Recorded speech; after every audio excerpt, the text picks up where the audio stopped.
আল্লাহ পাক রব্বুল আলামিন বলেন, আল্লাহ পাক রব্বুল আলামিন বলেন, যদি তোমরা আমার কাছে কোনো কিছু চাও,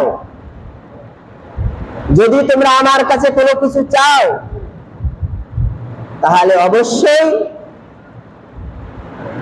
নামাজের মাধ্যমে ধৈর্যের সাথে চাও, তাহলে আমি তোমাদের সেটা চাহিদা ফিল আপ করে দেবো। সুবহানাল্লাহ। আল্লাহ পাক রব্বুল আলামিন সূরা বাকারার 45 নং আয়াতে এই ঘোষণা দিয়েছেন। আল্লাহ পাক রব্বুল আলামিন বলেন, ওয়াস্তাঈনু বিস-সাবরি ওয়াস-সালাত, তোমরা আমার কাছে যদি কোনো কিছু চাও তাহলে অবশ্যই তোমরা নামাজ পড়বে, নামাজ পড়ার পর আমার কাছে তুমি চাবে, আমি তোমাদের চাহিদাকে পূরণ করে দেব। সুবহানাল্লাহ। এই জন্য আল্লাহ পাক রব্বুল আলামিন বলেন, ওয়াস্তাঈনু বিস-সাবরি ওয়াস-সালাত, নামাজের মাধ্যমে ধৈর্যের সাথে আমার কাছে তোমরা চাও। আমরা যদি বলি আল্লাহ আমাকে দাও, আল্লাহ কি দেবে নাকি এমনিতে? আল্লাহ আমাকে দাও, কখনোই দেবে না। আল্লাহ একটা মাধ্যম দেখে দিয়েছে।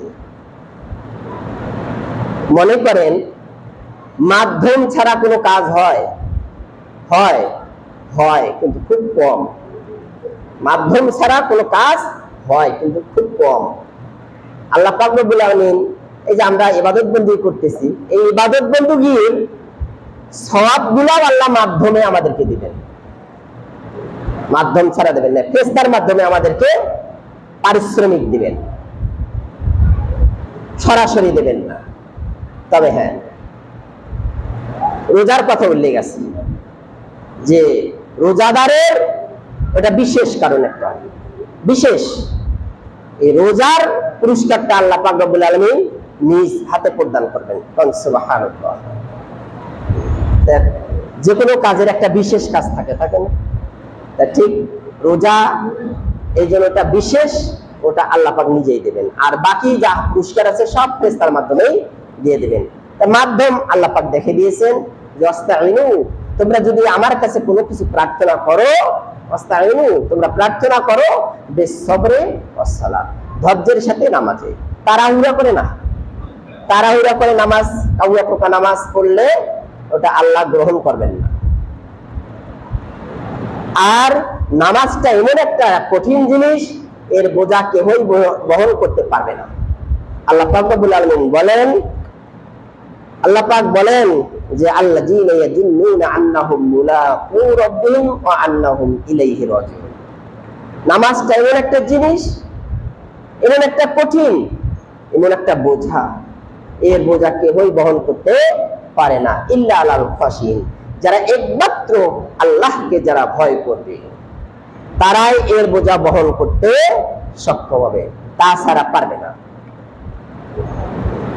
আল্লাহ এই জন্য দেখিয়ে দিয়েছেন যে আল্লাযীনা ইয়াজুন্নুনা আন্নাহুম মুলাকু রাব্বিহিম, যারা চিন্তা করবে, ধারণা করবে, মনে মনে ফিকির করবে, আজকে আমি আছি, কালকে থাকবো না, আমি তো মারা গেলেই আমাদের জীবনের কৃতকর্মের হিসাব আল্লাহর সামনে দাঁড়িয়ে আমাদেরকে দিতে হবে। দিতে হবে না? কেউ পার হতে পারবে? আল্লাহ বলেছেন কাল্লা লা ওয়াজরা ইলা রাব্বিকা ইয়াওমাইযিনিল মুস্তাকবার, আল্লাহর দরবার ছাড়া কেউ অন্য কোন দরবার পাবে, পার হওয়ার পাবে দরবার আছে? নাই, আল্লাহর দরবার। যেই ব্যক্তি এই চিন্তা করবে, আল্লাযীনা ইয়াজুন্নুনা আন্নাহুম মুলাকু, যে ব্যক্তি চিন্তা করবে আমাকে আল্লাহর সাথে সাক্ষাৎ করতেই হবে, আল্লাহর সামনে দাঁড়িয়ে আমাদের জীবনের কৃতকর্মের হিসাব দিতেই হবে, ওই ব্যক্তি মাত্র নামাজের বোঝা বহন করতে সক্ষম হবে। অন্যথায় যারা এই চিন্তাধারা করে না, এই টেন্ডেন্সি যার মনের ভিতরে নেই, সে সহি নামাজ আদায় করতে পারবে না। তাদের সম্পর্কে বলছেন আল্লাযীনা ইয়াযকুরুনাল্লাহা কিয়ামান ওয়া কুউদান ওয়া আলা জুনুবিহিম ওয়া ইয়াতাফাক্কারুনা ফী খালকিস সামাওয়াতি ওয়াল আরদ রব্বানা মা খালাকতা হাযা বাতিলা সুবহানাকা ফাকিনা আযাবান নার। আল্লাহ পাক রব্বুল আলামিন সূরা আল ইমরানের 191 নং আয়াতে এই কথা বলছেন আল্লাযীনা ইয়াযকুরুনাল্লাহা কিয়ামান ওয়া কুউদান, আল্লাযীনা যারা ইয়াযকুরুনাল্লাহা যারা আল্লাহকে স্মরণ করে, আল্লাহকে ডাকে, কিয়ামান ওয়া কুউদান দাঁড়িয়ে এবং বসে, ওয়া আলা জুনুবিহিম এবং অসুস্থ অবস্থায়, পীড়িত অবস্থায় যারা আল্লাহকে ডাকবে আর তারা চিন্তা করবে কি, আয়াতাফাক্কারুন তারা চিন্তা গবেষণা করবে, তারা চিন্তা ভাবনা করবে ফি খালকিস সামাওয়াতি ওয়াল আরদ আসমান এবং জমিন সৃষ্টির মধ্যে, আসমান এবং জমিনকে সৃষ্টি নিয়ে যারা চিন্তা ভাবনা করবে, আহ কত সুন্দর সাতবক আসমানকে আল্লাহ সাজিয়ে রেখেছেন, ওয়ালাকাদ যায়্যানাস সামাআদ দুনিয়া বিমাসাবিহা, আল্লাহ পাক রব্বুল আলামিন তার মধ্যে প্রথম আসমানকে কত সুন্দর করে সুশোভিত করে সাজিয়ে রেখেছেন তারকামণ্ডলী দিয়ে, ঠিক কিনা?